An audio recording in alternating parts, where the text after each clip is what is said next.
Our second selection is the All-Premier League encounter, and it sees Bournemouth playing host to Manchester City.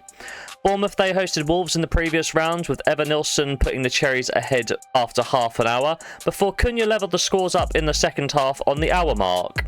Despite Bournemouth being the side in the ascendancy for much of the game, they just couldn't find that second goal. They did manage to force 8 saves from Wolves goalkeeper Sam Johnston. With the scores level at 1-1 after extra time, the tie was settled by a penalty shootout, Bournemouth winning out by 5-4. In terms of their cup run, as with all Premier League sides, Bournemouth entered the competition in the third round. They faced a West Brom side who were struggling for form at the turn of the year, and as such the Cherries had no issues with this game, winning by 5-1 in emphatic fashion. Next up was the game against Everton at Goodison Park. Not an easy prospect, but Bournemouth did manage to get past this fixture as well in order to reach the round of 16. They host a Manchester City side who were given quite the scare when Talaverov put Plymouth ahead after 38 minutes with the first shot of the match. However, this lead would not last quite until half-time, with Nico O'Reilly getting the equaliser just before the interval. Guardiola must have lit a fire under Manchester City during the interval, as they really stepped up their game in the second half to score 2 more goals thanks to Nico O'Reilly once again and Kevin De Bruyne in stoppage time. Taking a look at the numbers, it's pretty obvious to see that there was only going to be one winner here.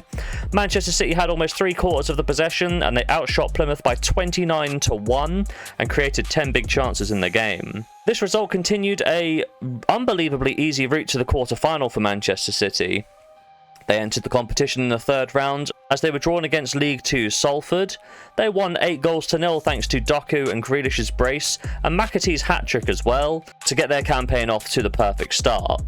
Next up, they were drawn up against Leyton Orient of League 1, and despite going a goal behind, Manchester City did battle back to win 2-1, with Kevin De Bruyne scoring the winner 10 minutes from time. Then came the match against the side at the bottom of the Championship in Plymouth, and when you consider these 3 fixtures, cup runs don't really come much easier for a Big Six side in the Premier League. When we take a look at the head-to-head record, the last encounter between Bournemouth and Manchester City took place in early November. The Cherries picked up a 2-1 win with goals from Semyeno and Evanilson to put them 2-0 up after 64 minutes.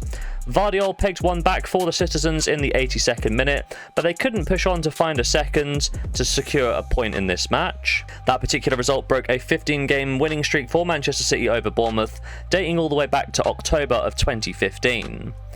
My prediction for today's game is that Manchester City are still at 6s and 7s, and they're very vulnerable defensively, and this will give Bournemouth a lot of confidence to really lay into one of the big boys. As such, I think that both sides will register in this one, so I'm going to look at both teams to score. Bournemouth have seen both teams to score in each of the last 4 competitive fixtures and in 2 of their last 3 FA Cup matches, whereas Manchester City, they have seen both teams to score in 4 of their last 6 away games, and both teams to score in 2 of their last 3 FA Cup matches as well. When we take a look at the head-to-head record, 3 of the last 4 encounters straight up and 3 of the last 4 games at the Vitality Stadium have seen both teams to score. So I'm going to back both teams to score here for a half stake in bet number 2.